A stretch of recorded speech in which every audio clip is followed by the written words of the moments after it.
And welcome to another edition of the X Zone, everyone. I am Rob McConnell, and for the next 4 hours, I am your host. I am your guide as together we cross the time-space continuum to this place that I call the X Zone. It's a place where people dare to believe and dare to be heard. It's a place where fact is fiction and fiction is reality. And the X Zone comes to you Monday through Friday from 10 p.m. Eastern until 2 a.m. Eastern, right here on the X Zone Broadcast Network, Talkstar Radio Network, Mutual Broadcast Network, and of course on Simul TV. If you'd like to find out about the programming we have available for you 24/7, 365 on the X Zone Broadcast Network, visit www.xzbn.net. And for all the shows that we have on the X Zone TV channel and our X Zone TV channel guide, visit www.simultv.com, and in their search engine on the top front page, just type in X Zone. X Zone Nation, tonight, a very special guest. Kathleen Marden is our guest, and Kathleen is one of the world's foremost authorities on UFO and NHI contact, and the author of several books, a featured on-camera commentator, and an international lecturer. Now, Kathleen earned her BA degree in social work and worked as an educator in the educational services field while attending graduate school. She is a practitioner of regression hypnosis and the quantum healing hypnosis technique, and is director of the Sacred Pathway Center for Hypnosis. Her interest in UFOs and contact began in 1961, when her aunt and uncle, Betty and Barney Hill, had a close encounter and subsequent abduction in New Hampshire's White Mountains. She is a generational experiencer.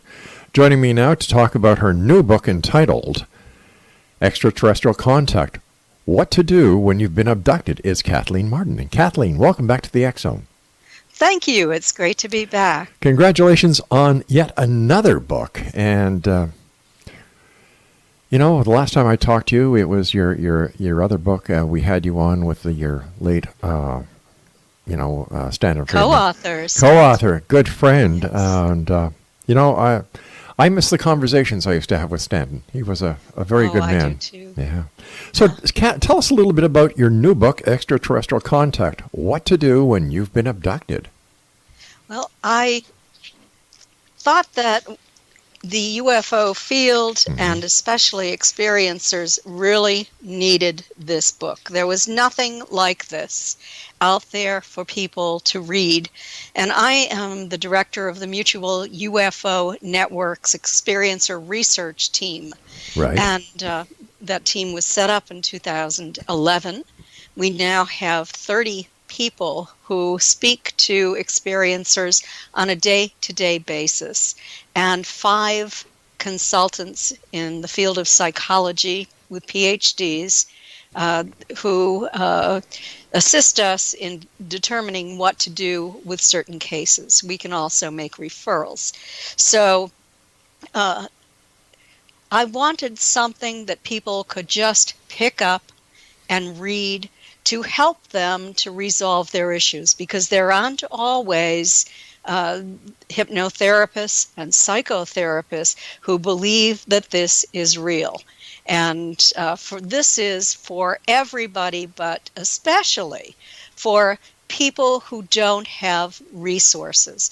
I also wrote this book for the general public, for people who are interested in this topic. And I've talked about many of my cases in the book. So in the book, I teach people how to investigate their own experiences.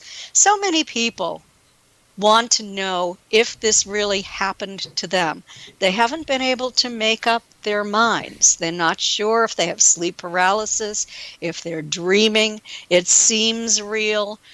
They don't know how to look for evidence. So this is a chapter that helps people. We also have a couple of chapters on how to cope with your experiences. I wrote a chapter on the social research studies that have been done and what we've learned from them. And also, we have chapters on paranormal phenomena. When you discover that it may not be ET, what if it's ghosts or interdimensional beings instead? And how will you know that? and also on becoming more psychic, and what to do if you want this to stop. Not everyone wants this to continue. In our study, our most recent study at the Mutual UFO Network, it was a 3-year study that I did with other members of my team and Dr. Don C. Donderi from McGill University, psychologist and statistician. Well, one of the questions we asked is, if you could make this stop today, would you? And only 29% said that they wanted it to stop today. 71% did not want it to stop. But I wrote that chapter because there are a lot of people who do want this experience to end. So it's filled with ideas from a number of different sources, ideas that I've come up with, that people on my team have come up with, other experiencers have come up with, that work for some people. And then I wrote a chapter on going public. What to expect if you want to take your story to the public. Let's start at the beginning. How would one person who believes that they've been abducted or that they have had contact with an extraterrestrial source, what are some of the telltale signs that they have in fact had contact or been abducted? Well, what we discovered is that the vast majority of abductees have actually had a close encounter with craft, and their relatives have as well. We found a generational component, and not only have they seen craft, but they have conscious recall of observing non-human entities at least one time. So those are very clear markers. Other things that people have to look for is oftentimes when experiencers are taken from their homes, which happens so frequently now as opposed to years ago when people were taken from outside when they were fishing or driving or camping or hiking. Well, it's confusing today. But most people who are having these experiences wake up feeling extremely tired, as if they were awake all night doing something. And suddenly they've snapped awake and they are just wiped out. They can check their bodies. A lot of times they will find unique patterned marks on their bodies that they haven't found in association with any bruises or cuts or anything that they have gotten from their own home environment. They might find fluorescence on their bodies. If they have a black light or a UV light, they can go into a dark room and check themselves out to find out if they can see fluorescence. Now, certain things will fluoresce. Oils, for example, will fluoresce on the human body. Some creams. Yeast will fluoresce. And also, if you're shining a UV light at your wall, you might find fluorescent marks on the wall because joint compound fluoresces as well. But these marks left by ETs are patterned fluorescent marks. And I'm not going to say exactly what they are because we have wannabes out there who are going to be troublesome for MUFON investigators when they create false evidence. So we do keep this evidence to ourselves, but we give people ideas on how to search for evidence. Also, I recommend that anyone who believes they're having these experiences should keep a journal on their nightstand. And as soon as something happens, they should journal it, document it in great detail, the date, the time frame, anything that they find. that causes them to believe that this experience was real. All right, And Kathleen, I also, hate to do this, hon, but you and I have to take our first break, so please stand by. Exonation, our guest this hour is Kathleen Marden. Her website is www.kathleen-marden.com, and we're talking about Kathleen's new book entitled Extraterrestrial Contact, What to Do When You've Been Abducted. This is the X Zone. I am Rob McConnell. We're coming to you from our broadcast center and studios in Niagara, Ontario, Canada. If you'd like to send me an email, xzone@xzoneradiotv.com, and on all social media sites, Xzone Radio TV. I'll be back on the other side of this break with Kathleen Marden. Don't go away.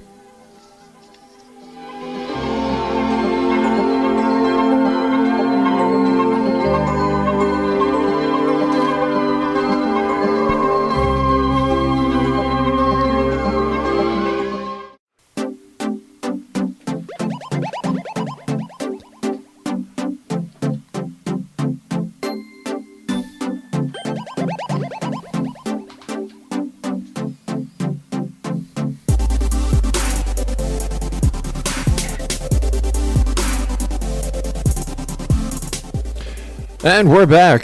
This is the X Zone. I am Rob McConnell. Kathleen Marden is my special guest this hour. And before we get back to Kathleen, I would just like to remind you about some of the other programming we have available for you on the X Zone Broadcast Network. We have Healing Within with Patty Conklin, Cal Corp's Cal's Corner, Connecting with Coincidence with Dr. Bernie Beitman, Too Good to Be True with Justina and Peter Marsh. Let me see here. We also have A Different Perspective with Kevin Randall, Mission Evolution with Gwilda Wiyaka, and that's just some of the programming we have available for you with our compliments at www.xzbn.net. As I said, Kathleen Marden is our special guest. We're talking to Kathleen about her new book, Extraterrestrial Contact, What to Do When You've Been Abducted. You kind of threw me for a loop as we were going into the break when you said that people actually try and perpetrate hoaxes on MUFON. Why would they do that? I suppose they think they might be able to get away with it. I have received photographs from field investigators, not too many, but of fluorescent marks that have been put on people's skin with a fluorescent magic marker. Oh, for goodness sake. So, and I have investigated a case that was very perplexing to the field investigator, Denise Stoner, whom I wrote the alien abduction files with, and I investigated this case. We did an extensive investigation and discovered that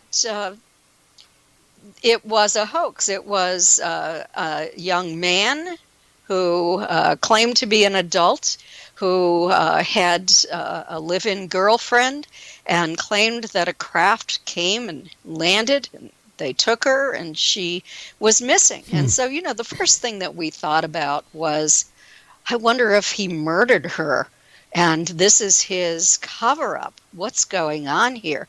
And so we had to get the police involved in this as well. Well, the police finally tracked it down, and it was a teenage boy. And he had a girlfriend who had run away from home. And the two of them were involved in some kind of game as well that had a very strange name. I don't even remember the name of it, but it was kind of a space-type name. And in the end, we discovered from the police that, yes, indeed, this was a teenage boy and his girlfriend who were perpetrating this hoax. Unbelievable, as if they don't have anything better to do with their time. Right. And then, of course, the time that you and Denise Stoner put into it, and I'm sure other members of MUFON, and then you have the law enforcement angle as well. Right. We were not happy, I have guess to not. tell you. I guess not. And so the police ended up giving this boy a good talking to. When you're doing your investigations into either close encounters or alien abductions, is there a common thread between all of the people, or does it appear to be random? It appears that there is a common thread among many of the people. I can't say all of them, and what I'm basing this on is the studies that I have done. I believe that it's very, very easy to develop a biased opinion if you're either investigating these cases or if you're hypnotizing people. So I have worked on 3 studies. And the first one had 75 people, 50 experiencers, and a 25-person control group. The second study was through the Edgar Mitchell Foundation for Research into Extraterrestrial and Extraordinary Encounters, and it was a free study. We now have 4,200 participants in their questionnaire. And then, as I said earlier, Dr. Don C. Donderi, and I worked on a study for 3 years for the Mutual UFO Network, which ended in 2018. So from all of these studies, we were able to establish common threads among experiencers. And there are many, in fact, but some of the most common and percentages is generational contact among abductees. Abductees were, and everyone who took part in this study were asked, did you wake up with the symptoms of sleep paralysis? We went into it saying, your body was paralyzed, you could move only your eyes, you saw figures. And with this, 74% of the experiencers overall and 90% of those who were actually abducted, and that was identified by a test that Dr. Donderi administered, had sleep paralysis. But then we went on to ask, were you awake when the paralysis occurred? So were you awake, you saw entities in your environment, and then you became paralyzed? Well, 60% of the abductee group had that happen. But overall, with everyone who took that questionnaire, only 36% had that. So it was highly significant among those who are UFO abductees. And I think that it was very important to separate that group out because they're the ones who have the most evidence, the ones who are most often studied, the ones whose cases are investigated. And I had mentioned some of the things that they have in common earlier, but something that is, I think, very important is that these experiences make them more spiritual, more psychic or intuitive, more empathic, and it changes their view of the world, where they do no longer look upon themselves as a part of a small group, family, town, country. They see themselves as part of something much larger. Now, besides the psychological profiles that are done on these experiencers, are they also given physiological testing to see if there's anything that could be responsible from a physiological point of view to generate the experiences as to whether or not the experiences are true or false?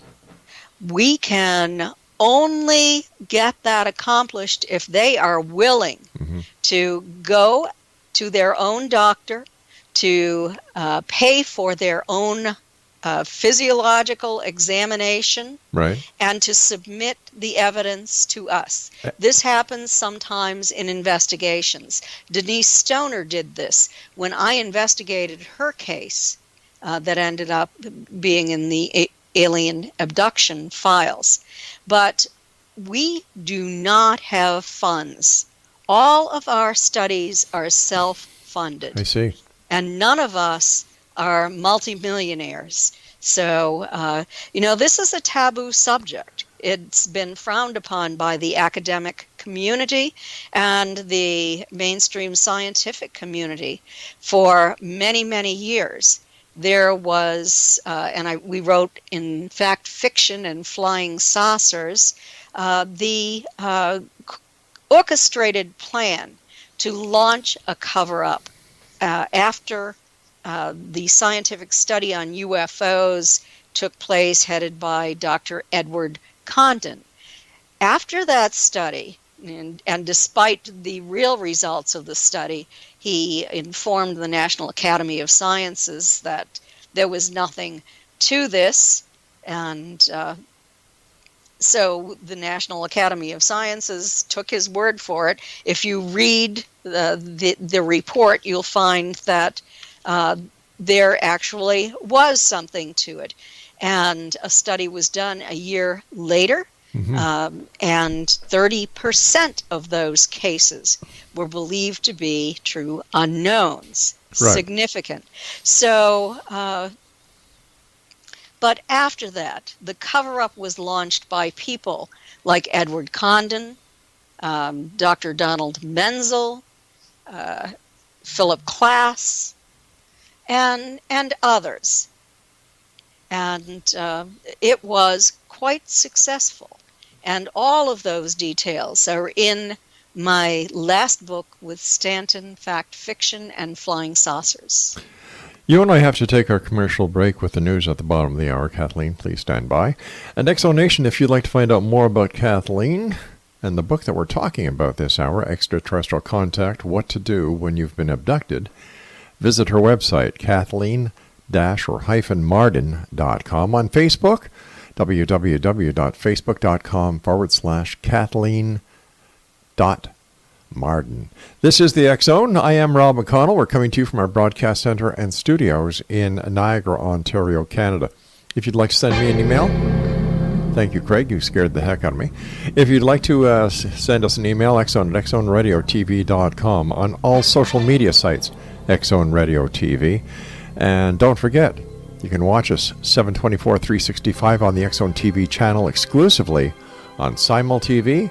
And of course, listen to the great programming we have available for you on the X Zone Broadcast Network, www.xzbn.net.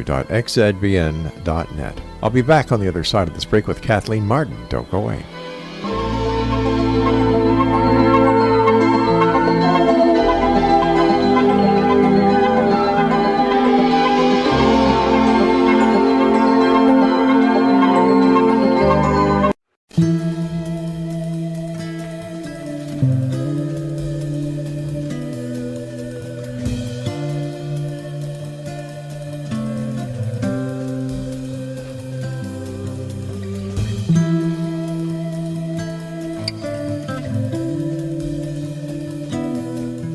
Welcome back, everyone. Don't forget the X Chronicles newspaper. The current edition is always available at www.xchroniclesnewspaper.com. Kathleen Marden is my special guest. She is the author of Extraterrestrial Contact, What to Do When You've Been Abducted. Her website is Kathleen-Marden.com. So, when you're doing your psychological profile, is this done over the internet? Is it done by mail, or is it done over the phone? Do these people actually see an investigator? How is it done? Well, are you talking about Dr. Don C. Dondarri's American Personality Inventory? I'm talking about the data that you used to write your book. Oh, okay. So that was the psychological profile was established in a test that was administered by Dr. Don C. Dondarri. It was called the American Personality Inventory, and it was developed with Bud Hopkins, the late great abduction researcher, and also Ted Davis, who is a psychiatric social worker on Long Island. And it was developed specifically to identify those individuals who have the characteristics of having had a real abduction with the psychological implications and the knowledge that abductees have, secret knowledge. And there were 3 groups.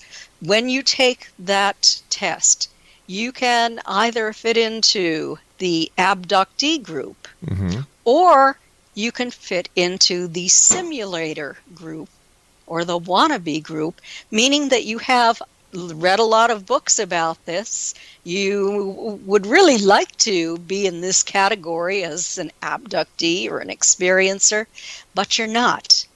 And then there is another group, which is just the general population group. And those are individuals who don't have a lot of knowledge about extraterrestrial contact and abduction, and they don't fit the psychological profile either. But what happens if, hypothetically now, what would happen if that the questions that are being asked on the psychological profile build-up sheet are incorrect? What happens if these questions are skewed for a certain response in order to get the ET connection? Well, I'll tell you, I have taken that test, and it's impossible. Really? It is impossible to know anything. There's not one question that you can think, yes, this means this person is an abductee. No, it's an incredible exam, and because administered by a man with a PhD in psychology, who did an incredibly good job standardizing this exam. But my question also gets to another point, that if we do not know, if we do not have all the answers about the ET question, how can we successfully administer a test that will get the results based on the reality of the subject? Well, Dr. Don Derry says that it's more than just the test. You also have to have the investigation. But So the investigation. How is the investigation administered?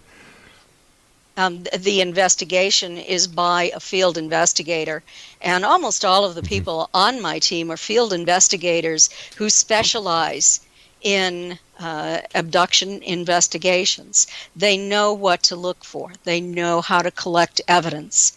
So it's based on that as well. Are the members of your investigation team, are they experiencers or abductees themselves? Some are, some aren't. Just getting back to what we were talking about earlier with the Condon report, why do you think that the scientific community and academia still looks at the work that is being done by such organizations as MUFON as insignificant?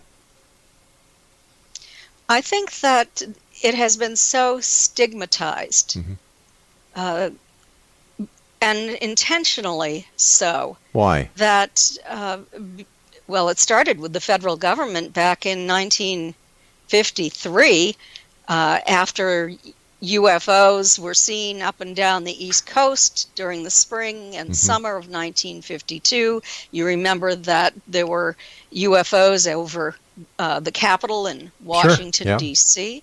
There was a scientific study done, and the first head of Project Blue Book was doing a very good job of studying this and taking statistical data, giving this a very methodical study, and even doing chi-square analysis.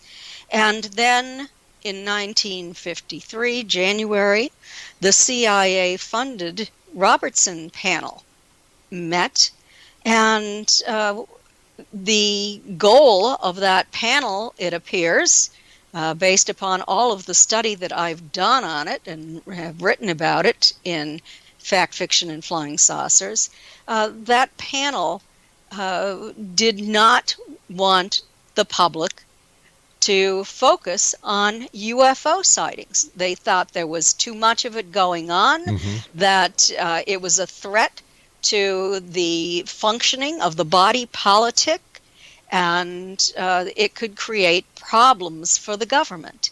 And so then there was a methodical, well-orchestrated plan to debunk UFOs, to consider those who were leaders in UFO organizations as people who ought to be watched and followed, and to have scientists, prominent scientists, write reports and books, anti-UFO books, where they would use kind of prosaic explanations, such as weather phenomena, to explain everything.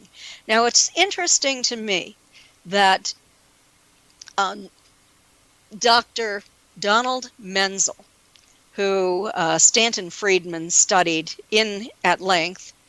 Stanton went to Dr. Menzel's archival collection at Harvard. He had to get permission to do that.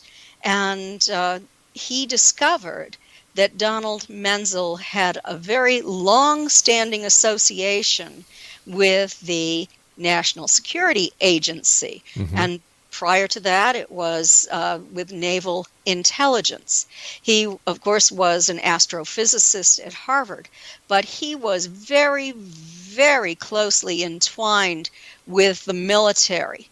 And it was his goal to debunk UFOs.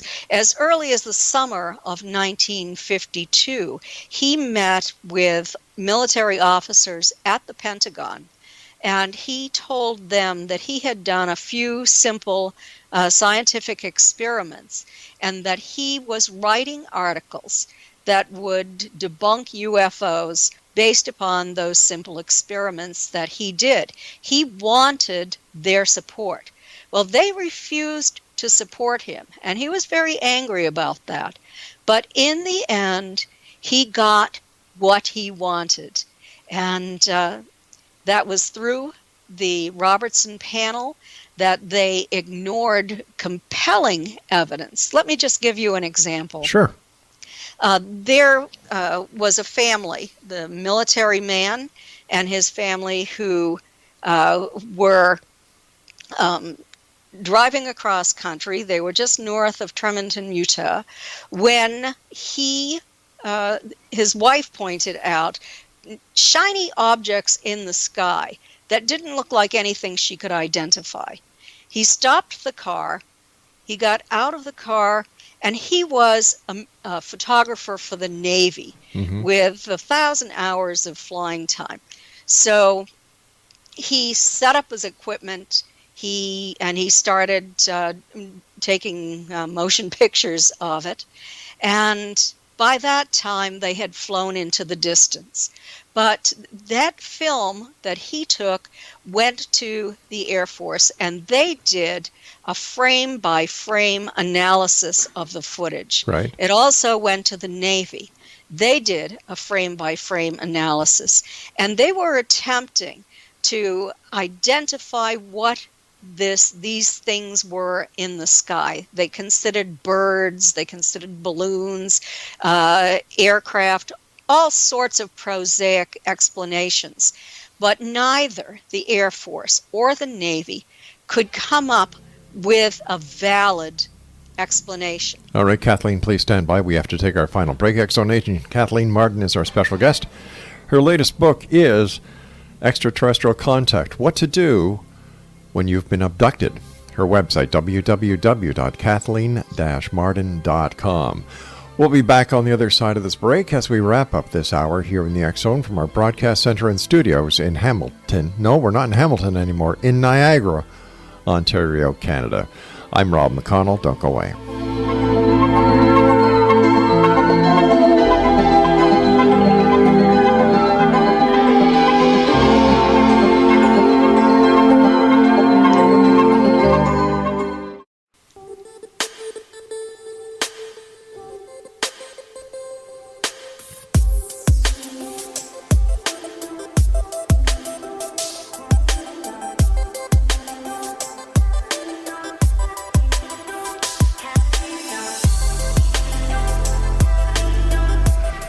Welcome back, everyone. We're talking to Kathleen Marden about her new book entitled Extraterrestrial Contact, What to Do When You've Been Abducted. Once again, her website, kathleen-marden.com. Kathleen, why do you think that the government is going through such strange measures in order to discredit and to get the public to think that everybody who's involved with UFOs are a little strange? What are they trying to hide? Well, for many years they had done this. I was talking about the Robertson panel, Yes. and how the Air Force and the Navy had spent hours studying this footage. Well, an example of what the scientists did is they viewed that footage, and one of them said, gee, those look like birds that I see off the coast of California. And so the other scientist said, well, we agree they look like birds. Send this video back to the Air Force and the Navy for reevaluation. That was not scientific. That was a cover-up. Wait a second. I'm having a hard time understanding how that's a cover-up. How that's a cover-up? Yeah. Because they would not accept. Here are scientists who refuse to accept the scientific evidence. Okay, hold on here. I must be missing something. Because from what I understand, this person took the film footage. It was sent to the Navy, sent to the Air Force for a frame-by-frame analysis. Yes. The Navy and the Air Force could not identify what was in this film. So they, in turn, send it to a group of scientists. The group of scientists come up with the plausible explanation that they are birds.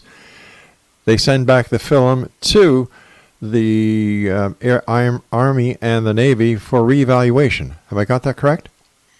Well, not exactly. Okay, what am I missing here? That group of scientists were it was a small group of scientists who did no scientific analysis. That's the important thing. What kind of The scientists who did the analysis could not identify it, even though they spent 1,000 hours on frame-by-frame analysis. Okay, I understand that. Okay, so the big problem with this is that the scientists who received the film from the Army, from the Navy and the Air Force did not do a significant enough analysis of what they were presented with.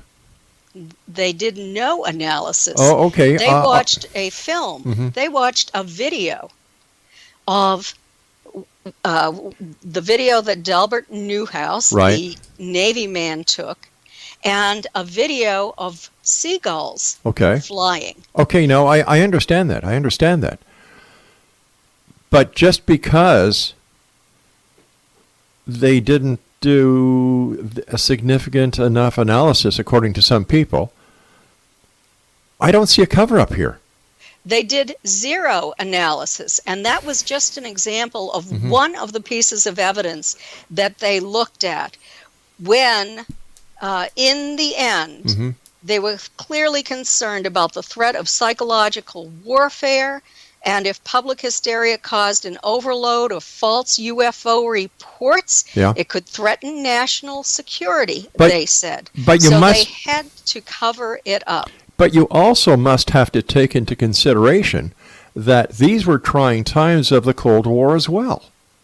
They were trying times of the Cold War, but what they wanted to do is to reduce public interest in all of this.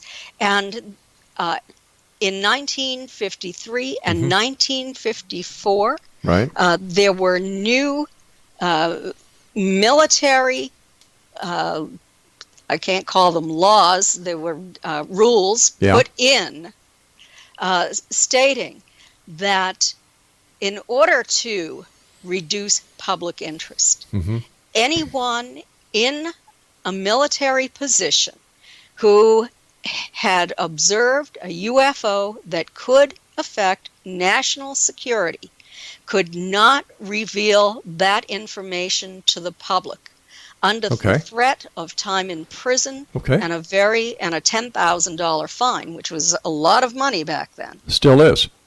Yes. So, but I don't understand. that makes sense to me, because if you're like national security, in my book, takes priority above all. It does.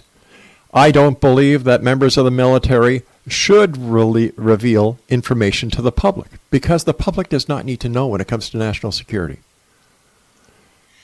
I don't know that visitors from other planets. But we don't know. We don't know if they're visitors from other planets. Let's be honest. There's no physical evidence to substantiate those claims with.